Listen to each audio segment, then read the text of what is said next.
Papá dejó un mensaje de voz: quedas fuera. No vengas a Acción de Gracias. Yo solo respondí con un mensaje: te lo agradezco. Esa noche, eliminé mi nombre de su cuenta de negocios conjunta.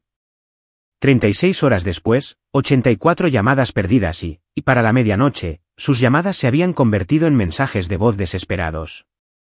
El Día de Acción de Gracias es muy importante en mi familia. No por tradición o calidez, sino porque es su actuación favorita. Mis padres se ponen los delantales a juego, preparan sus aperitivos perfectos y exhiben su bien ensayada narrativa familiar, como si estuvieran aceptando un premio. Pero detrás de todo eso, hay podredumbre, del tipo que ignoras durante tanto tiempo, que empiezas a pensar que es normal. El mensaje de voz llegó 5 días antes de Acción de Gracias. El lunes por la noche, estaba descargando las compras cuando lo vi. La voz de mi papá sonaba como si estuviera leyendo un memorando de la empresa: Pamela, tu madre y yo hemos hablado. Creemos que es mejor que no vengas este año. El ambiente está demasiado tenso. Hemos decidido excluirte de la festividad. Por favor, respeta nuestra decisión. Sabía exactamente a qué se refería con lo tenso. No se trataba de que yo fuera irrespetuosa, no se trataba de un conflicto. Era porque, 2 semanas antes, finalmente había dejado de asentir cuando mi mamá hacía sus pequeños comentarios sobre cómo mi trabajo no era un trabajo de verdad, y le recordé que, mientras ella se sentaba en una casa que no pagaba, era yo quien mantenía a flote su negocio en quiebra, detrás de escena. Era porque, en la cena del mes pasado, no me reí cuando mi papá hizo esa broma sobre cómo nunca conservaría a un hombre porque tenía demasiadas opiniones. Era porque finalmente dije: ustedes dos actúan como si me hubieran hecho un favor al tolerarme, cuando la verdad es que he sido yo quien ha limpiado sus desastres financieros durante años. Eso no les gustó. Dijeron que tenía algún tonito, así que me castigaron sin acción de gracias, como a una niña. No les devolví la llamada. No rogué. Solo envié un mensaje de texto: lo agradezco. Pero en el fondo, estaba harta. Si no me querían cerca, perfecto. Pero no iba a seguir flotando detrás de escena, sosteniendo silenciosamente el circo mientras ellos me desprestigiaban como la hija amargada y dramática que simplemente no entiende lo duro que han trabajado. ¿Querían espacio? Lo tendrían. Esa misma noche, inicié sesión en nuestras cuentas de negocios conjuntas, la contabilidad, la nómina, el software de impuestos, todo lo que había reconstruido desde cero después de que lo arruinaran tanto que el IRS tuvo que intervenir. Yo era la razón por la que no se habían hundido. Eliminé mi nombre, desvinculé todo, transferí los datos de acceso al correo electrónico conjunto y les envié una última carpeta con todos los archivos que necesitarían. Sin notas, solo los datos. Luego cerré sesión y me fui a la cama. Durante 36 horas, nada. Ni un solo mensaje o llamada. Entonces, comenzó.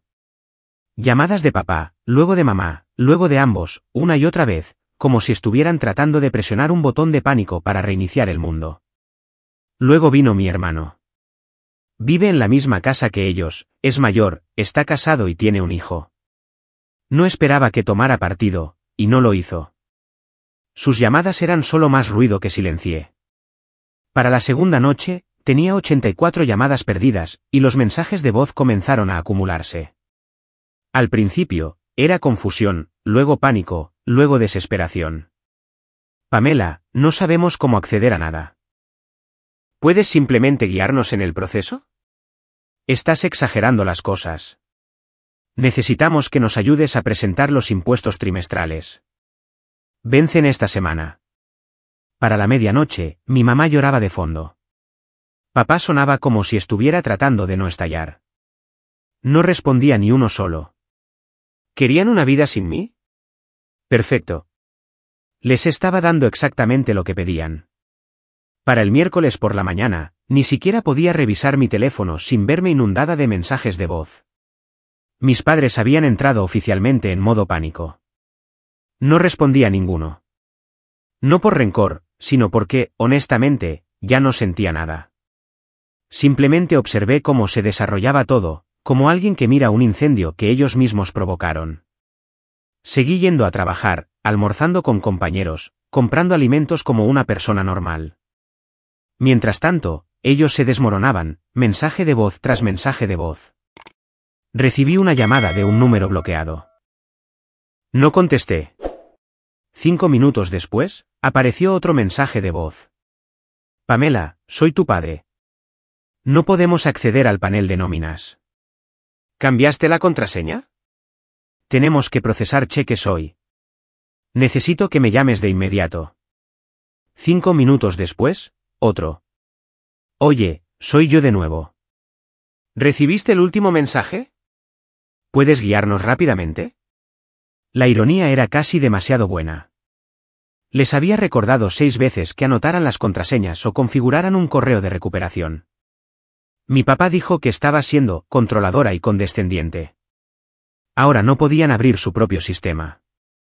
La mañana de Acción de Gracias, intentaron mantener la calma. Silencio de radio. Supuse que pasarían al control de daños, invitarían a algunos primos lejanos, publicarían algunas fotos y fingirían que no había pasado nada. Equivocada. A las 11:47 de la mañana, recibí un mensaje de texto grupal de ambos: te extrañamos hoy. Solo para que sepas que estamos pensando en ti. Sin disculpas. Sin mencionar lo que hicieron, solo palabras vagas y pulidas que no significaban nada, como si se supusiera que debía conmoverme. No respondí. La noche de Acción de Gracias, asé un pollo y abrí una botella de vino. Vi 3 películas, encendí algunas velas y me quedé dormida con el teléfono en modo no molestar. Cuando me desperté el viernes por la mañana, tenía 29 llamadas perdidas nuevas, todas de ellos. Al parecer, el lector de tarjetas de la tienda dejó de sincronizarse. El sistema que configuré para ventas e inventario, el que dijeron que era demasiado complicado y excesivo, no funcionaba sin la sincronización manual semanal que solía hacerles. Su gran venta del Black Friday, completamente arruinada. Alrededor del mediodía, recibí un mensaje de voz de mi mamá. Su voz era tensa, como si hubiera estado llorando. Sabemos que estás enojada, y tal vez deberías estarlo, pero necesitamos que nos ayudes a arreglar esto. Sabes que no somos buenos con esta tecnología. Eres la única que entiende cómo funciona todo. Luego dijo algo que nunca olvidaré. No queríamos excluirte. Solo necesitábamos un poco de espacio. No queríamos arruinarle el día de Acción de Gracias a todos los demás, ¿entiendes? Porque yo habría sido la que lo arruinara. No las personas que me emboscaron con un mensaje de voz pasivo-agresivo y me trataron como un problema de relaciones públicas. No respondí. Ni a ella, ni a mi papá. Ni siquiera a mi hermano cuando llamó tarde esa noche y dejó un mensaje diciendo que las cosas se estaban poniendo feas en casa. Yo no pedí este caos. Di un paso atrás. Fueron ellos quienes insistieron en fingir que yo no importaba. Ahora se estaban ahogando en su propio silencio. El domingo, las cosas realmente cambiaron. Mi mamá envió un mensaje largo y enrevesado sobre cómo me perdonaba por las cosas que dije y cómo esperaba que pudiéramos seguir adelante como familia. No pidió perdón. No admitió ni una sola cosa.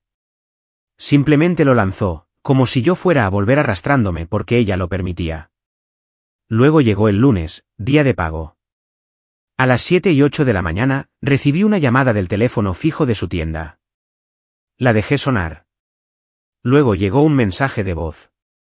Pamela, los cheques rebotaron. El sistema dice que estamos bloqueados. Tenemos empleados llamando. ¿Esto es serio? ¿Tienes que arreglar esto?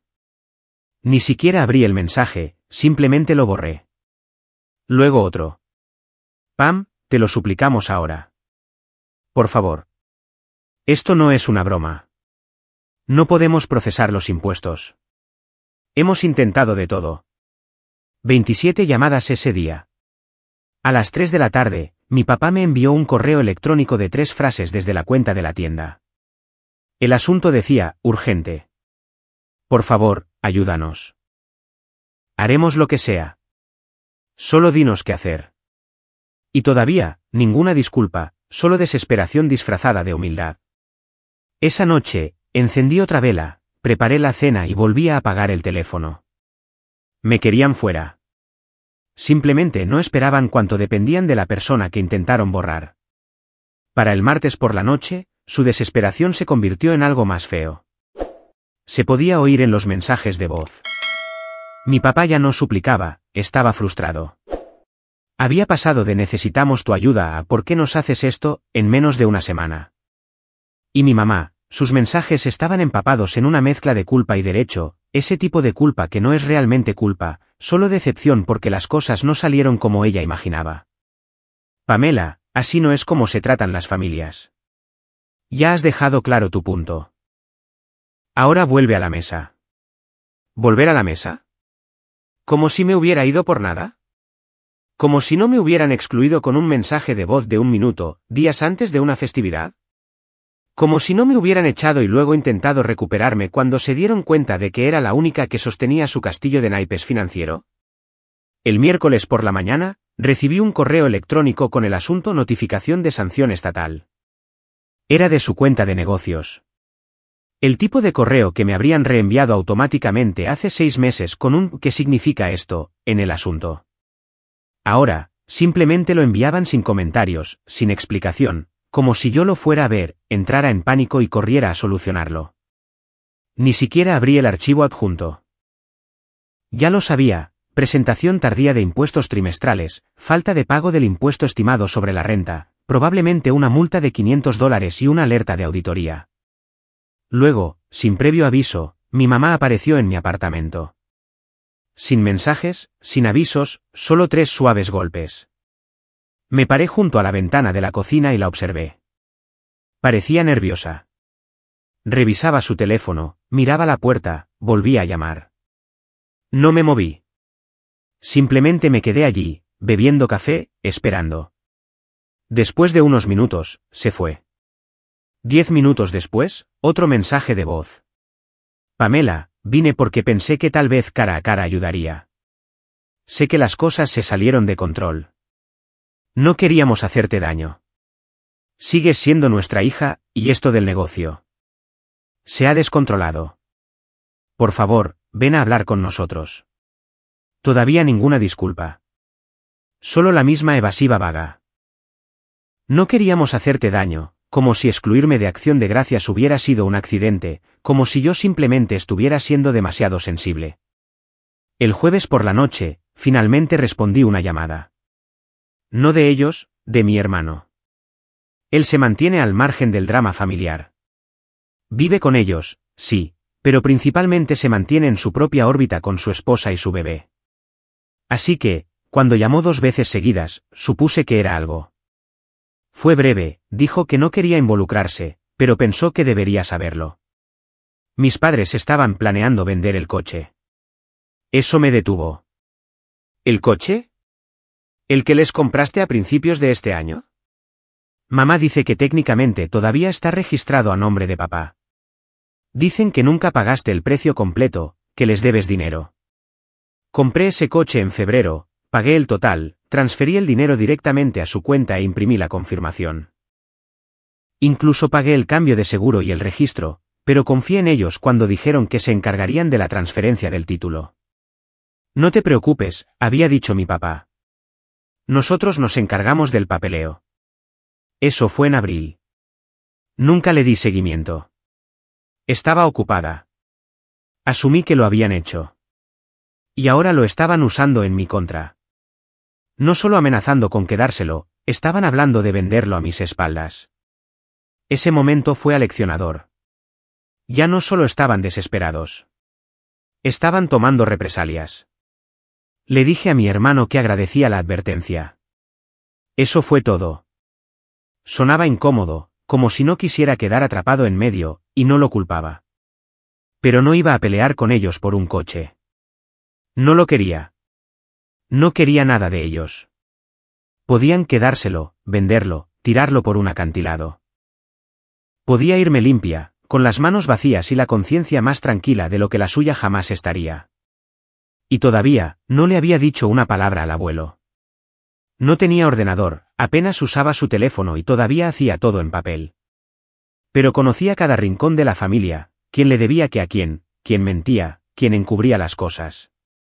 Y lo único que nunca toleraba era el comportamiento ingrato y manipulador. Mis padres vivían en su casa. Dirigían su negocio desde un edificio de su propiedad. Los mantuvo a flote más veces de las que podía contar, pero siempre en silencio, siempre asumiendo que al menos mantenían a la familia unida. Aún no lo había llamado, pero iba a hacerlo. Y una vez que escuchara lo que hicieron, no solo a mí, sino a su nombre, a su negocio, a su confianza, tendrían problemas más grandes que una nómina rebotada. No planeaba involucrar al abuelo. Durante la mayor parte de mi vida, se mantuvo al margen del drama familiar, decía que los adultos tenían que resolver las cosas como adultos. Pero esto no era solo drama, era una espiral de manipulación en toda regla, y no iba a detenerse a menos que alguien más grande que yo lo denunciara. Así que, el viernes por la mañana, conduje hasta su casa. Una tranquila carretera rural, el mismo porche que crujía, el mismo café negro en la estufa. Abrió la puerta y no dijo nada, solo me miró como si ya lo supiera. Le conté todo, desde el mensaje de voz de acción de gracias hasta las 84 llamadas perdidas, las lágrimas falsas, el fallo de la nómina, la notificación de impuestos, todo. Y luego le conté lo del coche, el que compré y pagué por completo, y que de alguna manera todavía no poseía legalmente. No interrumpió. Ni siquiera parpadeó. Cuando terminé, asintió una vez, se levantó y caminó por el pasillo. Regresó con una carpeta de Manila, una de las gruesas que usa para los papeles de propiedad y los documentos de alquiler. La hojeó, sacó 2 documentos e hizo una llamada telefónica. Al principio no sabía a quién llamaba.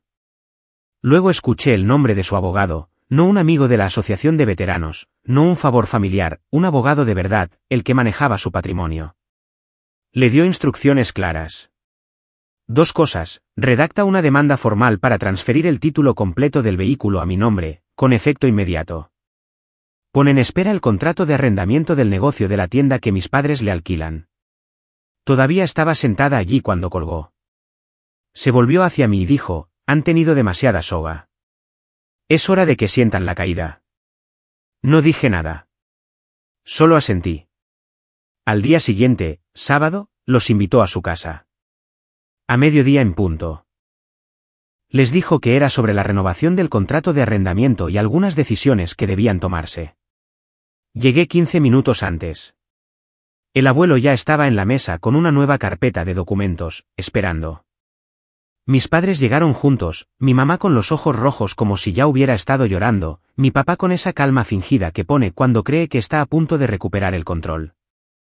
Entraron y me vieron en la mesa. Mi mamá apenas me miró.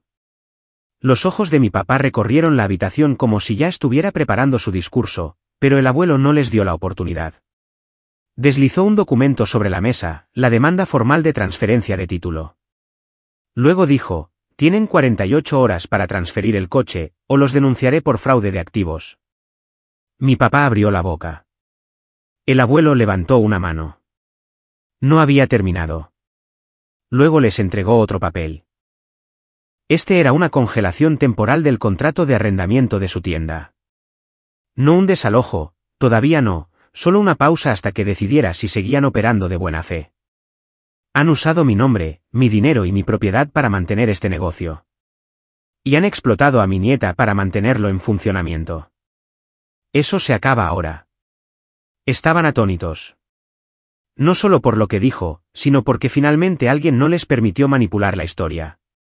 No había lugar para llantos falsos, pero no era nuestra intención. No había lugar para retractarse.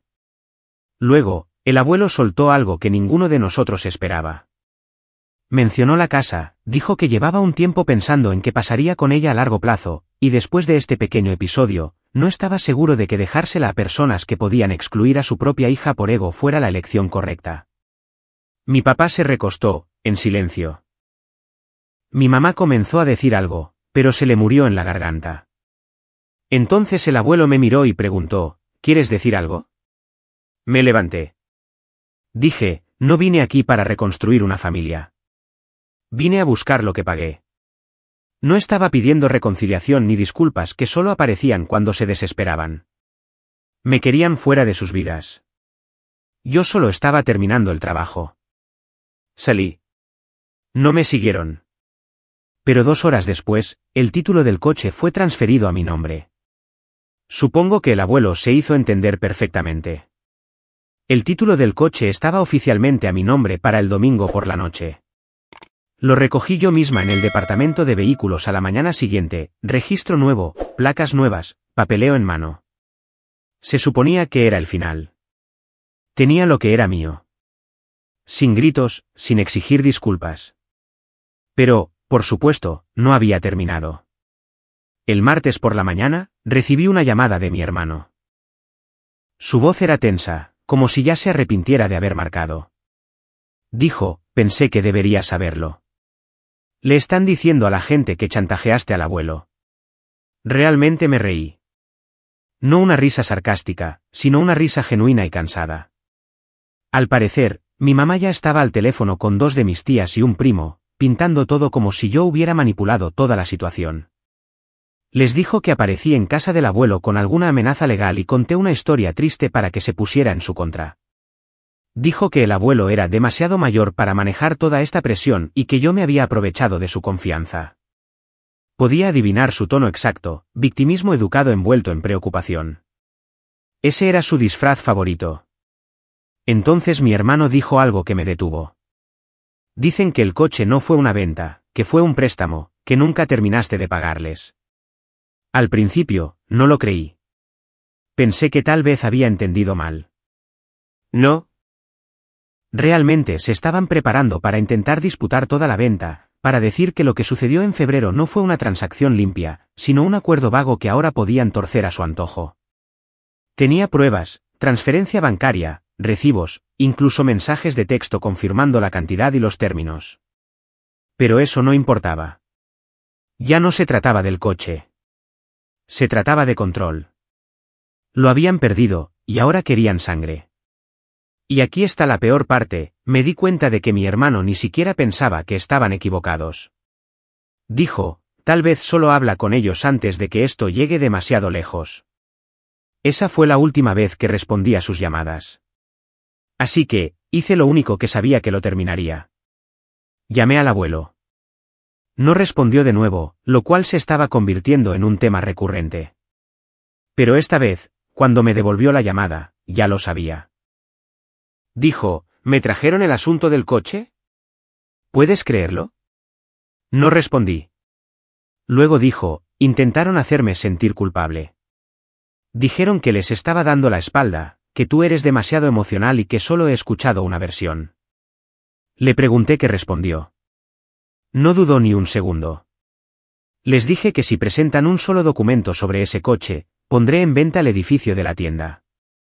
Y si siquiera insinúan llevar esto a los tribunales, reescribiré la escritura de la casa y te la daré a ti. Me quedé en silencio.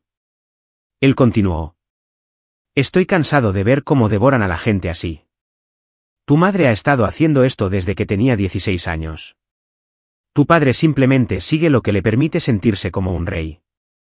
Pero yo sé la verdad. Sé quién hizo el trabajo. Y sé quién mantuvo el lugar unido cuando a ellos no les importaba. Esa noche, mis padres debieron darse cuenta de lo mal que habían calculado, porque por la mañana, recibí un correo electrónico de una dirección de Gmail genérica con un PDF adjunto. Era un acuerdo de resolución mutua, escrito como una plantilla que alguien copió de un blog legal. Sin nombre de abogado, sin firma. El lenguaje era ridículo. Aceptarían no disputar la propiedad del vehículo si yo firmaba una cláusula prometiendo no hablar con ningún miembro de la familia extendida sobre desacuerdos personales y aceptaría no manchar la imagen de la familia a través de relatos dramatizados de eventos pasados. Casi me atraganto con el café. Relatos dramatizados. Me amenazaban con demandarme, robarme el coche y reescribir la historia, y ahora yo era la que podía manchar a la familia. Le reenvié todo al abuelo. No respondió nada. A la mañana siguiente, hizo algo mejor. Me envió una foto. Era una copia del contrato de arrendamiento de la tienda con sus nombres tachados con marcador negro y una línea en blanco debajo. Encima había una nota con su letra, quieren guerra. Que se queden con el silencio. Esa tarde, perdieron el edificio. El abuelo les notificó. No un desalojo, todavía no. Solo una terminación del contrato cuando venciera el próximo trimestre. 90 días. Pensaron que podían reescribir la historia, torcer los hechos y amenazarme para que guardara silencio. Pero olvidaron que lo único que siempre los salvó antes fue el silencio del abuelo. Y esta vez, él era quien escribía el final. El abuelo me llamó un jueves por la noche y me preguntó si podía pasar por la casa ese fin de semana. Su voz no sonaba pesada, solo tranquila, el tipo de calma que significa que algo está llegando a su fin. Dijo, deberías venir a recoger el título del coche en persona, y ellos estarán allí. Sabía a quién se refería, y sabía lo que estaba haciendo. No era por ellos. Era por mí. Así que, fui. Sábado, 3 de la tarde entré en el camino de entrada que no había visto en más de un mes. La última vez que estacioné allí, todavía vivía bajo la ilusión de que la familia podía repararse solo porque la gente compartía sangre. Ya no pensaba eso. La puerta principal estaba entreabierta. Entré sin llamar. El abuelo estaba sentado en su viejo sillón reclinable en la sala de estar, tan tranquilo como siempre. Mis padres ya estaban allí, en el sofá frente a él, sentados uno al lado del otro como si esperaran un veredicto. No me miraron de inmediato. Me quedé de pie justo en la entrada por un momento. Nadie dijo nada. Entonces el abuelo señaló la silla frente a él y dijo, terminemos con esto. Así que, me senté. Mi mamá fue la primera en hablar. No lloró esta vez. Sin dramas. Dijo que lo sentían, pero no sonaba a arrepentimiento. Sonaba a una formalidad, como cuando alguien se disculpa por tropezar contigo en la acera. Luego habló mi papá. Dijo, las cosas se salieron de control. No pensamos que realmente te irías así. Eso fue lo más cercano a la honestidad que había escuchado de cualquiera de ellos en semanas. Eso fue lo que dolió. No el insulto, no la traición, sino el hecho de que nunca habían creído realmente que yo podría elegir terminar, que pensaban que siempre volvería eventualmente porque eso es lo que siempre había hecho. No esta vez. El abuelo abrió una carpeta en la mesa de café. Dentro había 2 documentos. Uno era el título del coche finalizado, registrado a mi nombre. El otro era un aviso confirmando el fin de su contrato de arrendamiento en la tienda, efectivo en 60 días. Me entregó el título y los miró. Si ella los hubiera demandado, la habría apoyado en el tribunal. Pero no lo hizo. Les dio una salida, y aún así eligieron torcerlo. No discutieron. Entonces el abuelo añadió algo que no esperaba.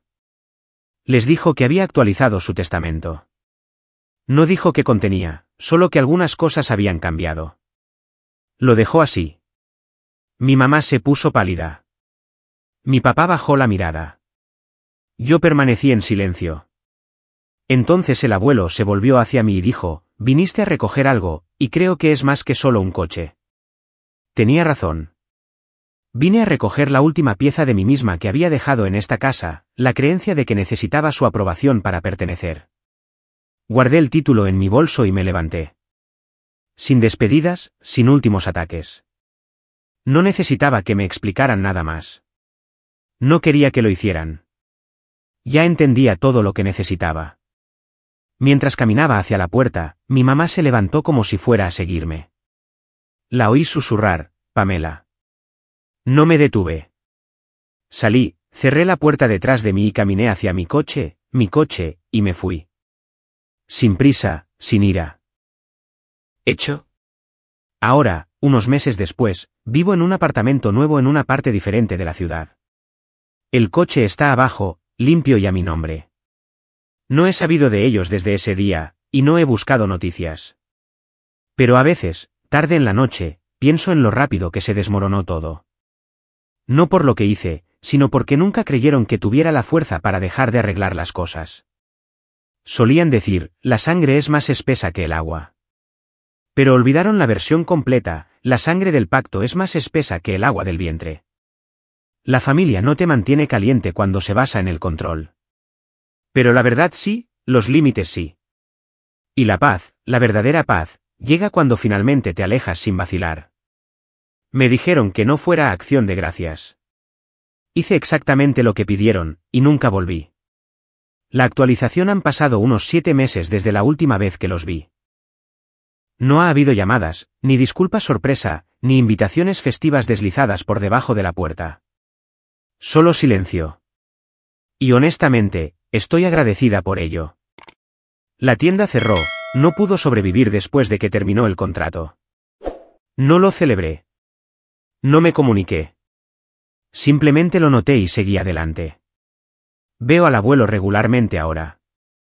Viene a cenar cada par de semanas. Mantenemos las cosas simples, hablamos del trabajo, del jardín, de cosas al azar. El resto permanece enterrado. Y hablando de trabajo, comencé a ayudar a otras pequeñas empresas a configurar los sistemas que una vez construí para mis padres. Un cliente se convirtió en 2, luego en 5. Ahora es algo estable. Trabajo tranquilo, honesto. El coche sigue conmigo. Cada vez que lo conduzco, pienso, intentaron quitarme esto, y no los dejé. No volví. No perdoné lo que no se arregló. Pero seguí adelante, y eso es más que suficiente.